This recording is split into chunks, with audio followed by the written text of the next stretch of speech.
Halo teman-teman, dimanapun kalian berada, yuk balik lagi bersama Kakak. Yuk kita belajar terkait dengan bagaimana cara menulis surat lamaran pekerjaan yang baik dan benar. Ada rekan kita yang nge-DM aku melalui LinkedIn tanya terkait dengan Kak, gimana sih cara nulis surat lamaran pekerjaan yang baik dan benar? Penting nggak sih setiap lamaran kita lampirkan itu?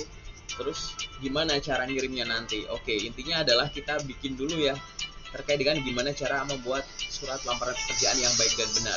Kita harus sadar bahwa yang namanya surat lamaran pekerjaan merupakan surat resmi yang digunakan untuk menyampaikan maksud kita untuk bergabung ya melamar pekerjaan di suatu posisi di perusahaan tertentu, di mana formatnya harus memenuhi kaidah-kaidah penulisan surat resmi atau surat formal. Nah, di sini aku akan menyarankan bahwa teman-teman ya silahkan coba membuat dulu, kemudian sambil membuat lanjut dengerin videoku ini. Oke, jadi kayak gini teman-teman, yang harus ada di surat itu kita bahas yuk dari atas ke bawah, langsung aja kita to the point aja. Yang pertama pasti ada si pengirim, yaitu kita. Tulis aja nama lengkap kita, A B C D E F G. Terus habis itu alamat kita di jalan ini, kota mana, Indonesia misalkan kayak gitu. Jadi ada pengirim, ada tujuannya kepada yang terhormat. Oke, jadi saranku gini teman-teman, please jangan menulis kepada yang terhormat HRD atau Bapak Ibu HRD di tempat. Oke, tulis yang personalized, jangan yang kayak gitu. Oke, karena itu kayak ibaratnya ini buat aku pribadi ya teman-teman. Kalau aku ngebaca itu tuh kayak kurang effortnya gitu loh. Padahal kan kita bisa browsing ya gitu. Jadi teman-teman silahkan upayakan untuk dapetin informasi ya sedetail mungkin kepada siapa penerima dari surat lamaran kita ini, kepada siapa surat lamaran ini nanti kita tujukan. Nomor satu, coba cari nama HR-nya, boleh HR staff, supervisor, HRD atau siapapun. Kemudian jabatan dia tentunya, nama dan jabatan, kemudian nama perusahaan dan alamat. Contoh, kepada Bapak Agung Laksono, HR Manager PT ABCD, Jalan Jenderal Sudirman nomor 100 Jakarta, misalkan gitu ya. Atau kepada ibu ini, HR staff PT ini, jalan ini Surabaya, misalnya kayak gitu. Silahkan.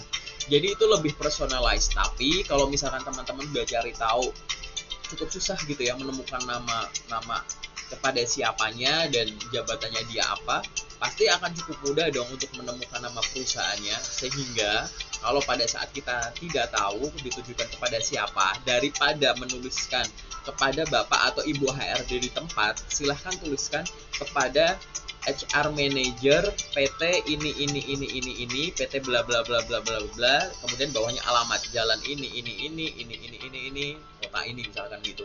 Udah, itu dia akan lebih personalized. Oke, dan bawahnya jelas ya ada dengan hormat gitu ya. Kemudian pada isinya itu aku sarankan ada, ini versiku ya, ada 3 paragraf. Paragraf pertama adalah perkenalan diri singkat dan sampaikan maksud. Contoh, tadi kan udah ya dengan hormat. Kemudian lanjut, perkenalkan nama saya Aga, bermaksud untuk melamar pekerjaan di PT bla bla bla bla bla sebagai bla bla bla bla bla bla bla, koma, berdasarkan informasi lowongan pekerjaan yang saya peroleh melalui bla bla bla bla bla. Udah, cukup itu aja paragraf pertama. Paragraf yang kedua, silahkan promosikan diri secara singkat dan sampaikan dokumen pendukung apa atau data pendukung apa yang dapat dijadikan sebagai pertimbangan. Ini juga bisa menyebutkan terkait dengan misalkan di lowongan kan diminta untuk melampirkan ini itu. Nah, itu bisa ada intronya tuh masuknya ke sini. Contoh di paragraf yang kedua. Tadi ada perkenalkan singkat ya. Saya merupakan lulusan dari universitas ini, jurusan ini dengan IPK sekian. Saya memiliki pengalaman magang sebagai ini. Selain itu saya juga aktif berorganisasi sebagai ini dan saya pernah memenangkan kompetisi ini. Sebagai bahan pertimbangan, saya lampirkan ini, koma ini, koma ini, koma ini, boleh. Atau saya lampirkan titik 2, 1, apa, 2, apa, 3, apa gitu. That's it. Paragraf kedua cukup itu aja. Oke.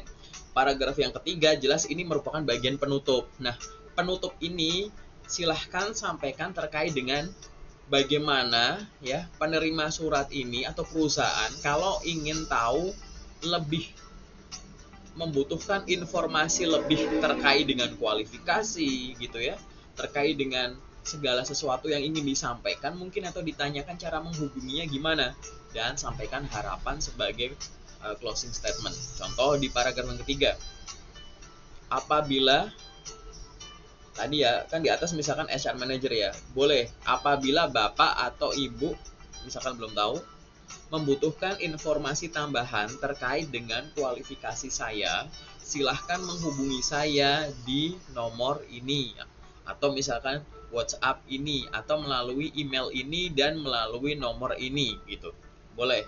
Atau kalau punya LinkedIn juga disebut, silahkan menghubungi saya melalui email ini atau nomor telepon ini, WhatsApp ini, atau akun LinkedIn ini gitu. Atas kesempatan yang diberikan, saya ucapkan terima kasih. Semoga bla bla bla bla bla bla bla bla. Udah, langsung ya. Tempat dan waktu pembuatan surat. Misalkan Jakarta 1 April 2022. Terus nama teman-teman, tanda tangan deh. Udah, kayak begitu aja. Simple kan gitu. Sangat simple teman-teman. Itu adalah format yang biasa aku pribadi lakukan dan yang biasa aku sharing ke teman-teman yang ada di komunitasku. Ini merupakan format simple teman-teman. Tidak ada yang bilang bahwa formatnya harus semacam ini, enggak. Ada banyak format yang bisa digunakan, cuman ya namanya lamaran pekerjaan dengan format formal gitu ya. Pasti ya kombinasinya semacam itu. Yang penting tuh enak aja dibaca, sistematis dan langsung tepat sasaran gitu ya.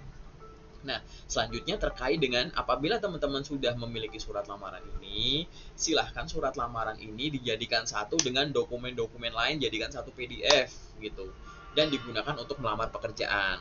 Tidak semua pekerjaan harus dilamar menggunakan surat lamaran pekerjaan. Biasanya surat lamaran pekerjaan ini akan digunakan pada saat teman-teman melamar pekerjaan melalui email gitu. Melalui email, walaupun ya di surat lamarannya atau di lowongan pekerjaannya itu tulisannya silahkan kirimkan CV ke sini, tapi ke sini itu adalah ke email. Bukankah lebih baik teman-teman bisa melampirkan surat lamaran pekerjaan sekalian? Tapi kalau lewat email, aku udah ngisi body email tuh, kira-kira perlu di double nggak? Jawabanku adalah nggak apa-apa double gitu.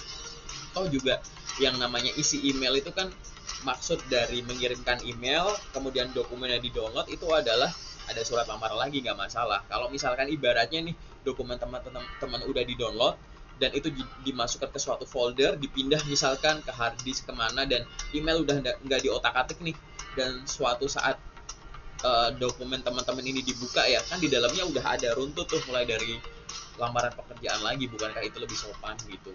Karena ya tadi ada lowongan pekerjaan tulisannya silahkan kirimkan lamaran ke sini, kan nggak cuma surat lamaran yang dikirimkan kan, dokumennya juga dikirimkan. Jadi biasanya melalui email ini adalah momen dimana teman-teman silahkan untuk melampirkan surat lamaran pekerjaan.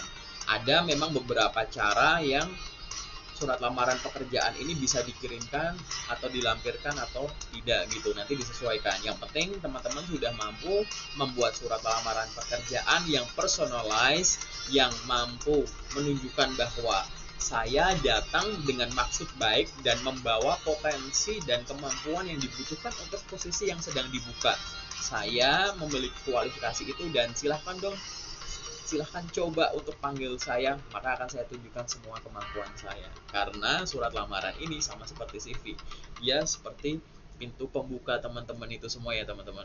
Paling itu dulu dari aku. Apabila ada masukan atau ada tambahan, atau mungkin teman-teman punya versi lain yang lebih biasa teman-teman gunakan, nggak masalah, kita diskusi aja, boleh dituliskan di kolom komentar atau DM aku melalui LinkedIn, melalui Instagram, melalui Facebook, atau boleh WA aku langsung. Terima kasih, semoga teman-teman sukses untuk membuat surat lamaran pekerjaan yang oke, dan semoga teman-teman dimudahkan untuk memperoleh pekerjaan impian. Terima kasih dari aku, yuk kita belajar lagi di video selanjutnya.